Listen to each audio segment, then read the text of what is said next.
Spoštovani gospod Škof, spoštovana častita Borovščina, spoštovani predsednik zbornice, dragi prijatelj Milan Zver, predsedniški kandidat, moj star kamerad, predvsem pa najlepši pozdrav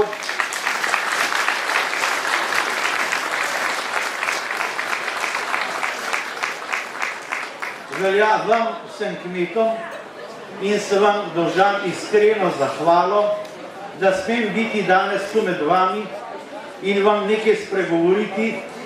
Namreč svojo znanstveno kariero sem začel kot agrarni zgodovinar in sicer sem se ukvarjal s tem, kako so kmetje v stari Avstriji plačevali davke, in čeprav se ukvarjam še z Mršičem drugim, sem pravzaprav z dušo in srcem še vedno pri zgodovini slovenskega kmeta. Torej, dragi kmetje, vsi poznate star izrek, kmet je steber države, je bil. Kmet je steber naroda, je bil. Kdo in kje je danes slovenski kmet? To je vprašanje, za katerega dober odgovor bi verjetno lahko plačali $1 milijon, pa vendar smo tle v precejšnji stiski. Slovensko kmetijstvo je danes na stopni, ki je niso pričakovali niti največji pesimisti. Gre za splet okoliščin. Na eni strani so velike spremembe v svetu na gospodarskem in družbenem področju, na drugi so posledice slovenskega prilagajanja novim družbeni ureditvi in članstvo v Evropski skupnosti. Kaj nas čaka, pravzaprav nihče natančno ne ve. Gotovo pa je samo eno. Ni človeške družbe brez kmetijstva, boljša je država, bolj ima urejeno kmetijstvo. Ker bo Slovenija gotovo še napredovala in nobena kriza ni večna, ni nobenega dvoma, da se bo tudi kmetijstvo bolje pisalo. Vendar pa bo vselej kot doslej treba delati. Kmečko vprašanje je eno najtežjih tako v zgodovini kot v sodobnosti.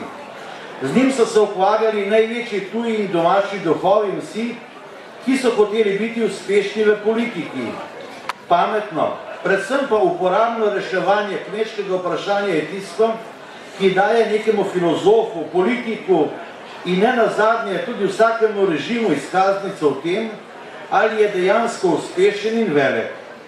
Nekdanji komunistični režim, vse od Leninove Sovjetske zveze dalje, ti režimi so v veliki meri sesuli sami vase, ne samo zato, ker niso spoštovali človekovih pravic, ampak tudi in mogoče predvsem zato, ker niso bili sposobni rešiti vprašanja kmetijstva.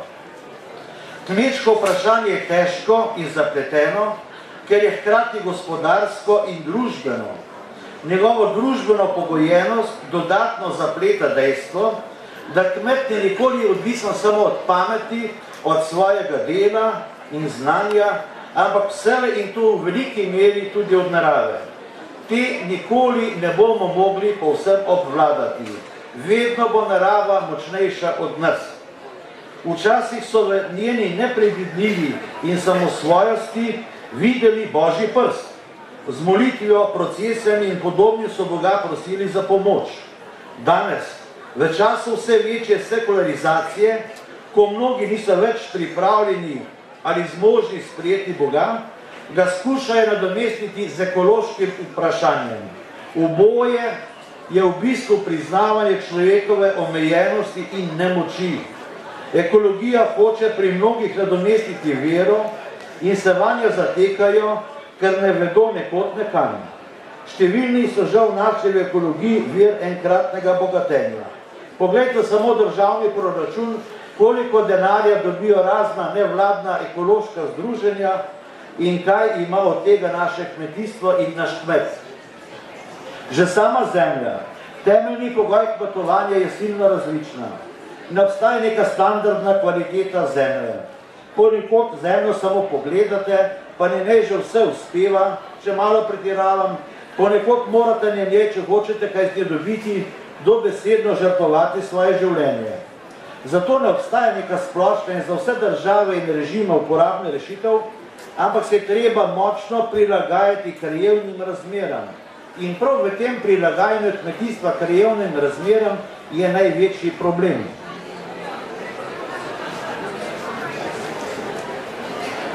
V svetu in pri nas prevladuje prepričanje, da je ključno vprašanje za uspeh kmetovanja velikost kmečke posesti, organizacije kmetijske proizvodnje in posluh za potrebe trga.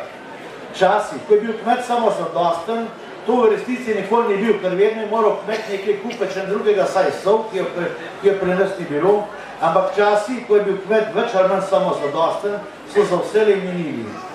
Zgodovina kmetijstva nam povsem nedvoumno kaže, da kmetova odvisnost od denarja čedalje bolj narašča.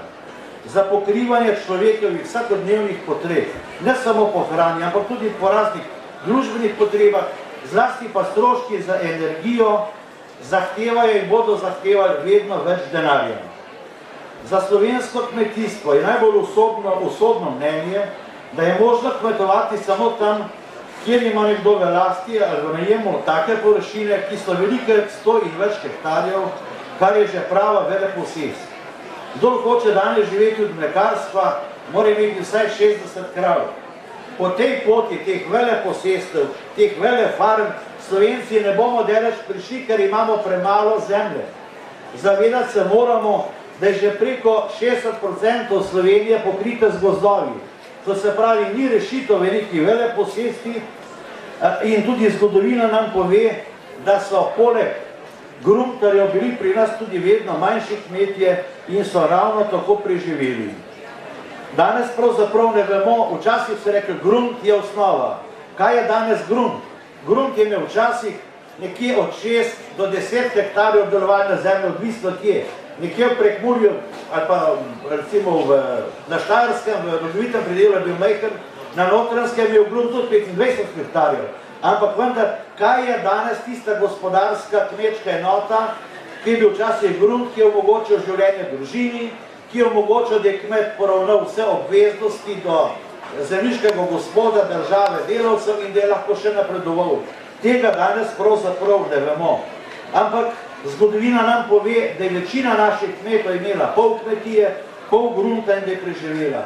Tisti, ki so imeli pa manj kot pol grunta, so se morali ukvarjati pa z dodatno zaposlitvijo, ali bo to furanje, ali bo to kmečka obrt, karkoli, samo kmetijstva se v zgodovini tudi ni dalo živeti. Tako, ko so se morali takrat znajti in najti delo, nekaj takega se bo moralo dogajati tudi v prihodnosti. Nikdar, nikjer in nikoli ne bodo samo veleposestniki, ker je potem v bistvu to agrarna industrija, ne pa kmetijstvo. Bistvo kmeta in kmetovanja je individualna lastnina zemlje, individualno vodenje kmetije in oprostite, vsak kmet mora biti tudi čustveno navezan na zemljo. Prav ta čustvena navezanost na zemljo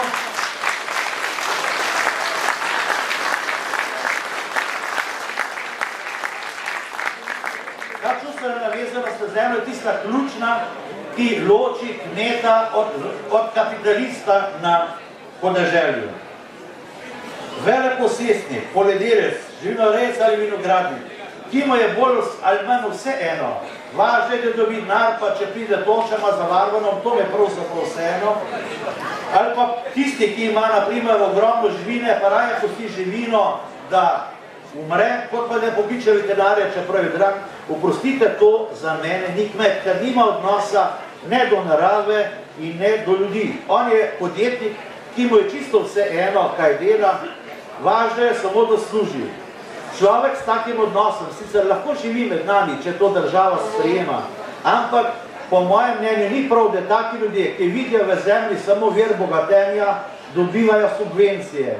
Subvencije so zamenjene za kmeta, da kmet lažje in bolje živi, da preživi, ne pa da to nekateri uporabljajo za ropanje slovenske države.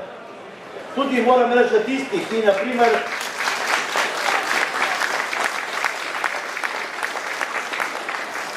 tudi tisti, ki najame, naprimer, 100 ali več hektarjev pašnikov, pa potem redi gor ovce in nima niti ovna, nima niti litra mleka, nima niti enega jančka in mu je cilj samo subvencija, tudi ta človek ne sodi, po mojem mnenju, na slovenske podeželje.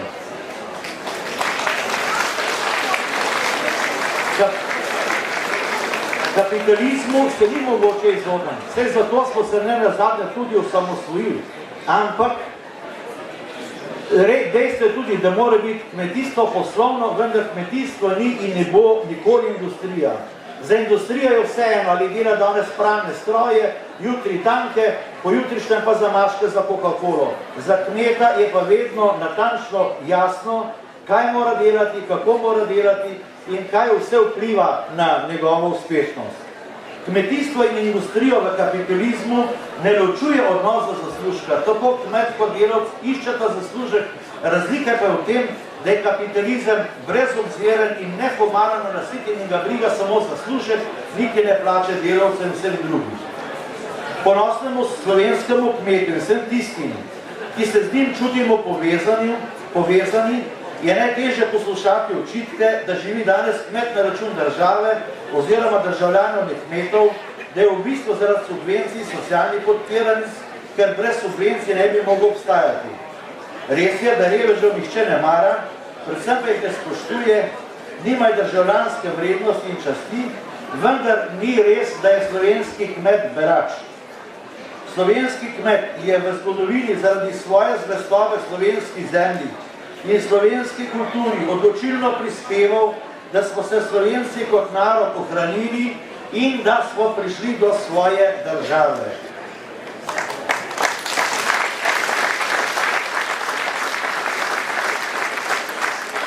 In ta slovenska država je v bistvu največji dosežek Slovencev v zgodovini.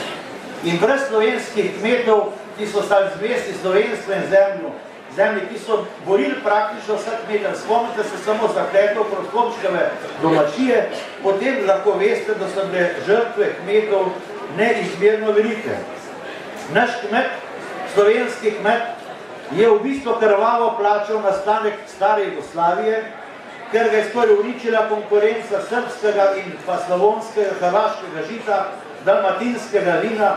Ne vem, če veste, da so v stari Jugoslaviji v 30 letih vino prodajali v Sloveniji dalmatinsko celo na uro, ne na liter, na uro, koliko si ga spil, torej plačal si določen del denarja, pa si ga pa pil na uro, koliko si mogel.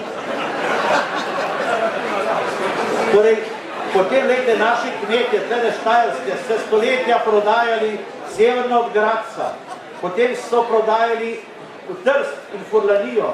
Ko je stara Jugoslavija nastala, je prišlo ogromno poceni žita, ogromno poceni koruze, naš kmet pa ni imel več kam prodajati. In za našega kmeta je bila stara Jugoslavija ena izmed največjih katastrof.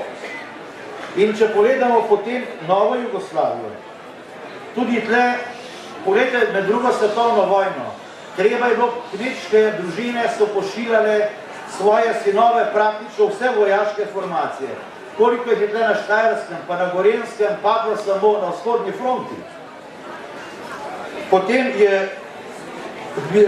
naši kmetje so v bistvu preživljali partizane, po vojni pa so bili izpostavljeni najbolj nizkotnim računom, od obvezne oddaje, izseljevanje iz obmejnih predelov, potem je bila tle nasilna kolektivizacija in načrtna deagrarizacija podeželja. Koliko kmetov sem poznal, torej fantov moje starosti, ki so želeli biti kmetje, pa niso smeli, so morali obvezno v tovarne. In to po možnosti ne doma na Dolenjskem, ampak na Jesenice, da je bilo čim dlje, da ga ne bi zvabilo domov. Komunizem, katerega vera in smisel življenja je bila industrija, zlasti težka industrija, ni sovražil kmeta, ker se je ukvarjal z zemljo, hrana je bila pač potrebna, ampak zato, ker je kmet imel privatno lastnino, ker je kmet bil praktično v času komunizma edini, ki je bil pri nas svoboden, ker je lahko mislil z lastno glavo, ki je kar delavci, ki so bili odvisni od plač in tisti, ki smo pač odvisni od proračuna, seveda nismo mogli. Treba se je zavedati, da je slovenski kmet v zgodovini vselej pomagal sam. Pa ne bodo tle kmečki upori, pa potem se spomnite, da je preko 200 000 naših kmečkih sinov odšlo v Ameriko, ne zato, da bi tam ostali, ampak da bi tam zaslužili in znarjem pomagali domačim, da si kupijo železne pluge, da si kupijo umetna gnojila, da modernizirajo hiše. Vse to ni dajala država, to so vse kmetje svojo voljo, svojo krvjo in celo tisti, ki so potem odšli v tujino in v tujini ostali. Spomnite se, koliko paketov je prišlo po prvi svetovni vojni, koliko paketov je prišlo po drugi svetovni vojni in ne smemo pozabiti tudi naših gastarbajterjev. Ko se danes vozimo po slovenskem podeželju, vidimo obnovljene hiše, vidimo traktorje, vidimo kombajne. To je v največji meri seveda zasluga teh naših gastarbajterjev, ki so dobesedno krvaveli na nemških gradbiščih, v nemških tovarnah in pomagali domačim, da so modernizirali slovensko kmetijstvo. In na te ljudi danes preveč pozabljamo. To je bila velika žrtva in to ne gre za 100, 200, to gre za nekaj 10 000 ljudi, ki so v 60 letih odšli v tujino zato, da bi pomagali svojim bližnjim in pa svojim rojakom, v glavnem na podeželju. Nastanek slovenske države so kmetje praktično 100% podprli. Spomnite se, kaj se je zgodilo potem, ko smo dobili slovensko državo. Vsi so zahtevali neke dodatke, ker so bili preganjeni v komunizmu, pa eno, pa drugo, pa tretje. Edino slovenski kmet, ki je največ pretrpel pravzaprav pod komunizmom, ni zahteval in ni dobil ničesar kot neko rento. Zato izrabljam to priliko, da se vam kot aktivni udeleženec vojne za Slovenijo in človek, ki je neskončno srečen, ker imamo svojo državo, v imenu te slovenske države tudi najlepše zahvalim, da ste potrpeli in da niste zahtevali, čeprav ste imeli pravico, še nek denar od države, neko rento. Svet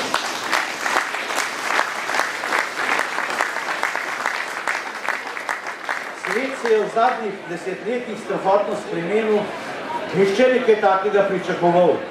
Seveda te velike spremembe niso vse slovenskega kmetijstva.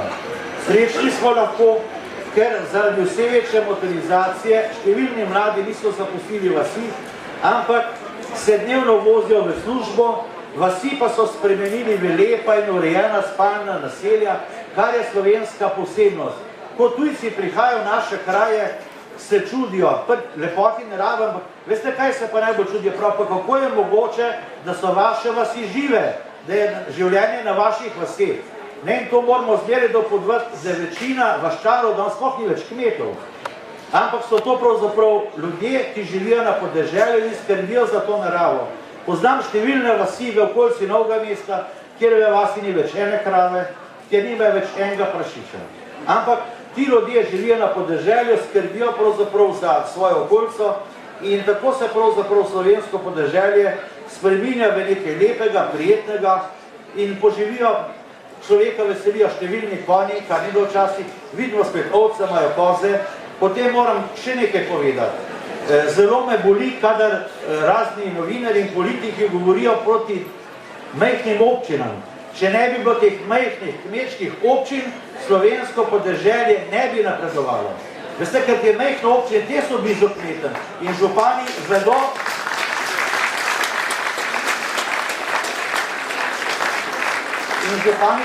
kaj so potrebe okoličanov. Skozi celo zgodovino, če hoče od leta 1851, ko so se začele moderne občine, skozi se rečujemo ta boj, kako bi kmetom občine vzeli, pa to je zlasti liberalna ekonomija, to se skozi ponavlja, kako bi te denarje pravzaprav prepeljali v svoje žepe. In tisti, ki zahteva zmanjšanje števila občin, dela proti kmetu. Kljub vsem povedanemu pa je temeljna naloga kmetijstva, to je proizvodnja hrane in nekaterih industrijskih surovin. To bo ostalo naprej. Konkurenca je huda in neizprostna, teda v prvi vrsti za tiste, ki so pripravljeni, ki so ambiciozni, ki hočejo biti najboljši, za tiste bo vedno dovolj prostora, tudi če ima sam pol kmetije. In to se mi zdi zelo pomembno. Ni res samo velika, važno je biti dober, važno je biti ambiciozen, važno se je treba reči, jaz bom tisti, ki bom sedel in stal v prvi vrsti. Dobri izdelki vedno najdejo kupce. slovenski kmet ni nikoli mogel konkurirati z maso, ampak samo s kvaliteto. Seveda je tle nekaj problematičnega. Namreč moram vam povedati, da me zelo boli, ko hodim po svetu, pa ko gledam pri nas, kako razne inšpekcije kmeta ovirajo. Jaz, oprostite, ne razumem, zakaj mora biti neka majhna predelava za meso ali pa za karkoli, zakaj mora biti 4 metre visoka, zakaj mora biti vse v keramičnih ploščicah, zakaj mora biti vse rozpraj, če kamorkoli greste, od Avstrije, Nemčije, Grčije, tam ne zahtevajo takih standardov, pa so ista pravila. In tle bi bilo treba izrabljati navzoče politike, da jih prosim, da se vendar zavzamejo, da se bolj resno, bolj racionalno, bolj odgovorno pristopi. Namreč za našega kmeta je rešitev, da bo prodajal večino stvari doma. Da bodo ljudje se pripeljali k njemu in bodo kupili pač, kar ima ponude. Sanitarna red mora biti, higijena mora biti, ampak ne pa kmeta omejevati in ga kaznovati zato, ker živi na podeželju in ker mora tam tudi nekaj zaslužiti.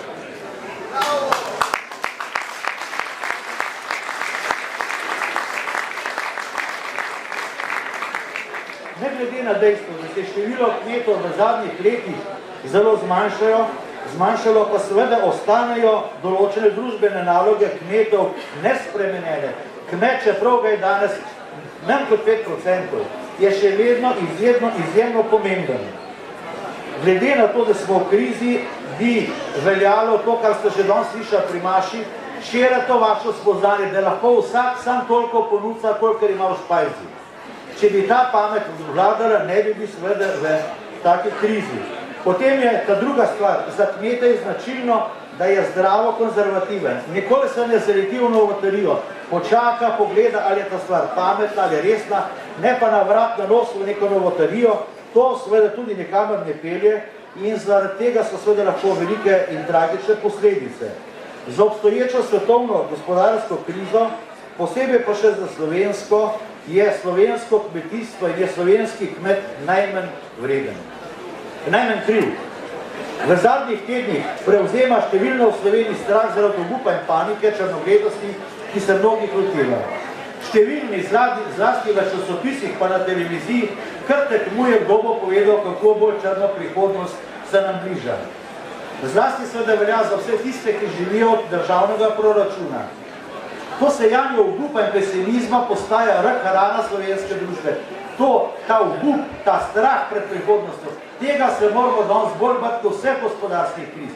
Gospodarska kriza je še vsaka minila in za to gospodarsko krizo bo prišla nova gospodarska kriza čez 10 let. Ampak če je pa pesimizem, če je pa obup, to je pa nekaj najhujšega, kar se lahko človeštvu zgodi in tle bi pravzaprav vas prosil, kmetje, da tudi vaš svoj optimizem prenesete v slovensko družbo. Glejte, če še tako slabo letina, noben kmet, ki bo rekel, ne bom več obdeloval grem, za Klošer, Ljubljano pa bom fehtel.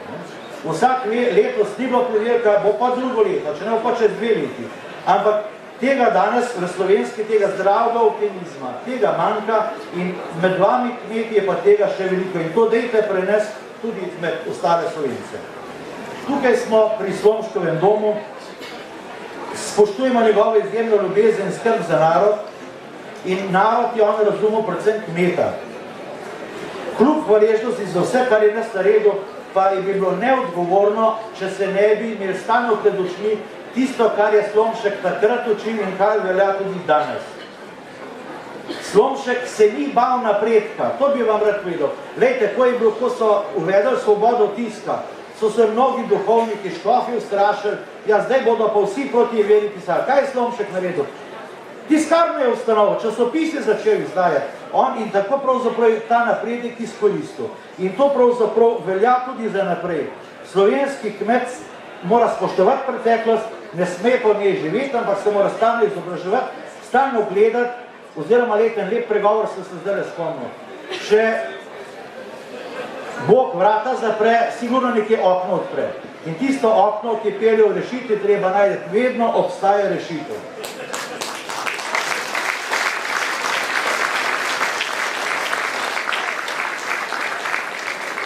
Ne smemo stopicati na mesto, ampak moramo se tudi, da stalno napredujemo. To velja tudi za kmete. Staro je že dobro, previdno je pa treba zmeraj korakati naprej. In ker smo pri Slomškovem domu, lejte, tlele vas je veliko mater, žena, dam, kako hočete, da vas ignorujem z vsem spoštovanjem, ampak pri Slomšku me je vedno presenečala za tiste čase, da je Slomšek poudarjal vlogo žene. Lejte, on se je trudil, da so se ženske izobraževale, zlasti dekleta. Slomšek se je zavedal, da brez aktivne prisotnosti žensk slovensko družba, slovenski dom ne bo napredoval. In kmečka žena je pravzaprav izjemno pomembna.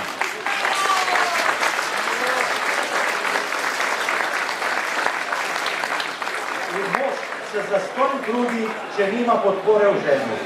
Že nekaj let sistematično spremljam kmetije, kjer so možje odpovedali, ali so zboleli, ali pa so se zapili. Dokler žena funkcionira, kmetija gre.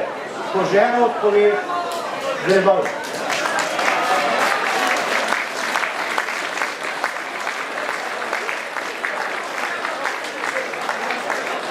Slovenska kmečka žena je duša, duhovni vir prihodnosti slovenskega kmečkega doma. Za konec, mnogi trdijo, da se slovenskega kmeta premalo sliši v družbi. Res je, kmeti ste premalo prisotni v javnosti, ampak moram reči, da pogrešam vaše večje družbeno angažiranje. Ko človek spremlja volitve, je prav presenečen, kako podeželje premalo hodi na volitve. In treba bi bilo več vod, namreč če voliš, potem tudi ti, kaj te zgavolo, lahko primeš za Hrvatov, ti posluš, kaj si pa naredil za nas. In vejte, zdaj bo Svet Martin, imamo priliko, da gremo na volitve. In mi moramo povedati, da pravzaprav, če smo Slovenijo spravili na svet, moramo da tej Sloveniji tudi dušo, moralno, spoštovanje dela. In imamo na izbiro, ali se odločimo za vodstvo države, ki nas bo peljalo nazaj, da bomo samo neke proslave imeli pa korakam, ali pa bomo šli naprej. Za nas je ključnega vprašanja prihodnost, ne preteklost. In prav to, da bi slovenski kmet ponovno vdih, to smo slišali tudi pri Maših, ne sam ponavljam, da bi ponovno vdihnil slovenskemu narodu spoštovanje do poštenja, do dela in odgovornosti, potem ne bo težko ne slovenski družbi in ne slovenskemu kmetu. In mislim, da je danes prilika, da se tudi v teh stvarih, čeprav smo bolj za veselo druženje, tudi v takih stvarih pogovarjamo. Torej, ni važno, koliko nas je, važno je, kakšni smo. Strup je zmeril v nekih flaškah. Hvala lepa.